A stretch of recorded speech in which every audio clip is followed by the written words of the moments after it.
I'm joined now by the First Minister, Nicola Sturgeon.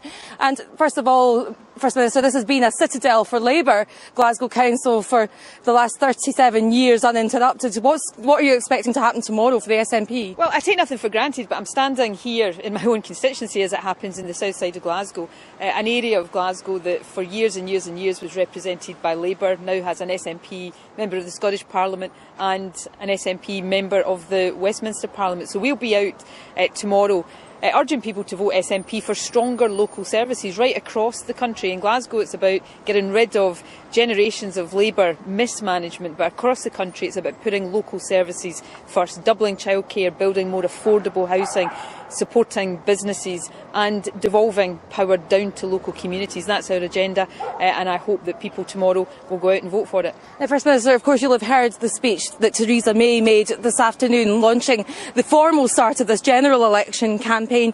What's your reaction, first and foremost, to her saying that European politicians have been making threats against Britain to try to influence the UK general election? I think her comments are deeply irresponsible and reckless. I mean, let's take a step back from the election campaign. The UK needs the best possible deal with the EU. Jobs and living standards, investment are all on the line.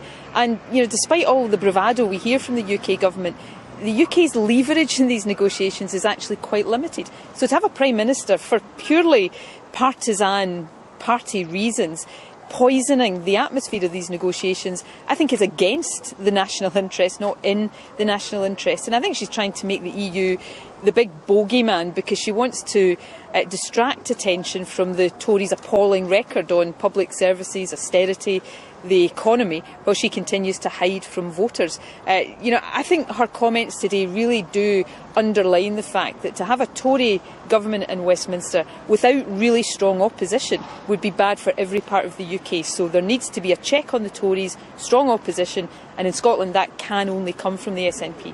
Well, she says that she wants to reach a Brexit deal and the EU to succeed.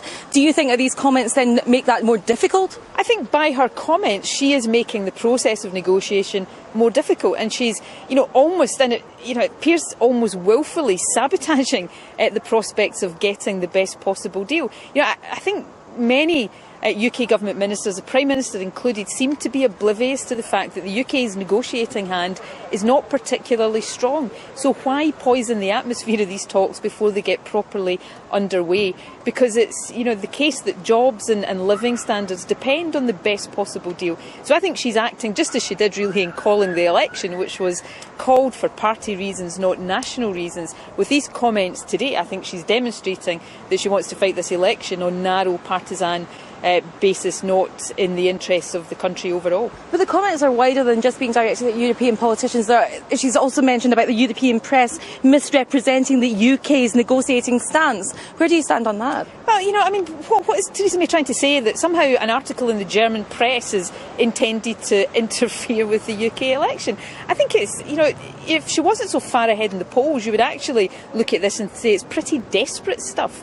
I think, I've watched Theresa May over the last few days, going into enclosed rooms, putting journalists on the outside, dodging voters. And there's clearly an attempt to avoid scrutiny and to avoid the wider issues in this election.